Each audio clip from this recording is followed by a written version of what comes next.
السلام عليكم ورحمة الله وبركاته.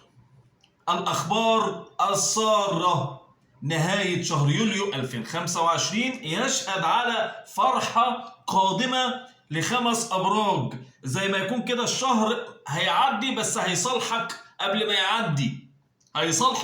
ما يعدي، لأنه كان مش مهدي، كان دايس على الكل. يعني شهر يوليو ده كان دايس على الكل للأسف، من أزمات مالية طاحنة، من تغييرات، من تطورات، من حوارات.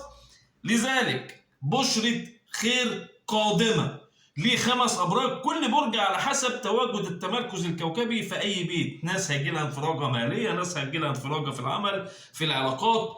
هتكلم معاكم بالتفصيل عن كل برج، لكن تنويه كده الناس اللي بتتابعنا: اشتراك وتفعيل الجرس يصلك مني كل جديد. ده انت لو حابب ان انت تشوف الحقيقه والعلم بجد. ودي قناتنا التانيه يا جماعه، عشان الناس مش واخدين بالهم. انا عندي قناتي الكبيره، لكن دي قناه تانيه كده بنعملها، بنحط فيها او بنقول فيها الاخبار الحلوه، تمام. والقناه التانيه طبعا بنقول فيها الاخبار الحلوه، لكن يعني بخصص القناه دي للتوقعات لجميع الابراج. ما تنسوش الاشتراك. اللي عايز قراءة خاصة زي ما بعمل دايما، بعمل قراءة مكالمة مباشرة الساعة 2 3، بعرفك كل شيء. الرقم كاتبه على عنوان الحلقة للناس اللي عايزة تعرف حقيقة وتختصر سنين بدل ما تعيشها مع شخصيات تضيع عمرها. احنا عندنا كام سنة؟ هم كلهم كام سنة الواحد بيعيشه. لذلك الخريطة الفلكية بتنجز كتير. اللي عايز قراءة يتواصل على هذا الرقم اللي كاتبه، ونبدأ ونقول: القمر في برج الميزان يسعد. اول برج معانا من خمس ابراج هو برج الميزان. برج الميزان هتعيد الاتزان، وفتره فرحه، وخبر جديد، وانفراجه جديده، وبشرة خير جديده. والمرحله تشهد على امور هامه لجميع امور حياتك. يعني انت مش الامور الماليه فقط، كل شخص على حسب خط سير حياته هيكون عنده انفراجه، تمام. انت اكثر الابراج هنقول تطلعا او وصولا لامر مهم، او هنقول الاكثر وصولا لاهدافهم، خاصه طبعا بوجود القمر. وخدوا بالكم باخر يوم في الشهر بالمنتصف، من منتصفه كده القمر هيبدا ينتقل الى بيت المال. يعني عندك اخبار ماليه كمان قادمه، عندك اخبار كمان للمال قادمه. اذا برج الميزان من اكتر الابراج اللي هيحدث معاها انفراجه بالرغم من صعوبات الشهور، لكن دي يعني من رحمه ربنا. انتقال القمر من بيت لاخر كل يومين فبيغير الحاله وبيدي الفرص، يعني بيديك الفرص لو انت حتى في شهر صعب. اول برج معانا هو برج الميزان. تاني الابراج معانا هو برج العذراء. حبايبي برج العذراء، لديكم فترة رائعة بالرغم من الشهر الحساس اللي انتوا فيه. ليه شهر صعب؟ عشان وجود الشمس في بيت صعب بالنسبة لك. خدوا بالكم انتوا بداية من يوم 23 شهر اغسطس بأمر الله الدنيا هتحلو قوي. يعني انا بقول لكم اسرار اهو، بامر الله بدايه من اخر 10 ايام من الشهر القادم الدنيا هتحلو. لكن انتوا في فتره دلوقتي حساسه حبتين نتيجه لوجود الشمس في بيت صعب شويه، لكن الامور هتعدي سريعا. ودي برضو الايام اللي بتبقى في خلال الشهر، حتى لو الشهر صعب لكن عندك ايام انفراجه. انا بقول لكم استغلوها. يوم اخر يومين القمر ينتقل الى بيتك الثاني، عندكم خبر حلو قوي في الفلوس، مفيش احلى من كده. طيب ثالث الابراج معانا هو برج الدلو. برج الدلو فتره من الفترات التي تجد فيها القبول، تجد فيها الانفراج، تجد فيها الطاقة الإيجابية. فترة من الفترات التي يحدث فيها بدايات جديدة قوية، والقبول لك في عمل، في شراكة، في مقدم على أي ورق رسمي، مقدم على حاجات كتير. أنت إن شاء الله اللي هتكون صاحب نصيب الأسد زي ما بيقولوا في كل شيء يتعلق بالقبول أو الاختيار. ويقع عليك الاختيار بنسبة 100% بأمر الله لو أنت مقدم على شيء. إلى جانب تحسين العلاقات، يعني عندك فترة كده هتظهر براءتك، هتظهر انت الافضل، هتظهر على حقيقتك قدام الناس.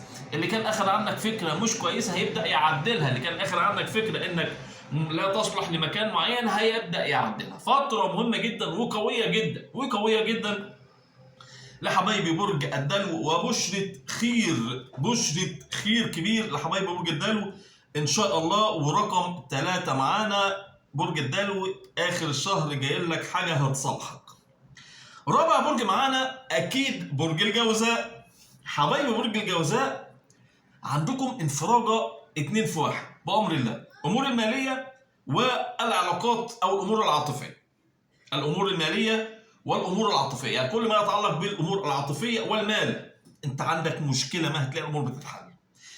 فتره من الفترات التي يحدث فيها ايضا انفراجه او عند البعض الآخر بداية نشاط جديد، وهي بداية أو شهادة أو نقول إيه، شهادة نجاح مقدمة لبداية أي مشروع خلال الفترة، خلال اليومين.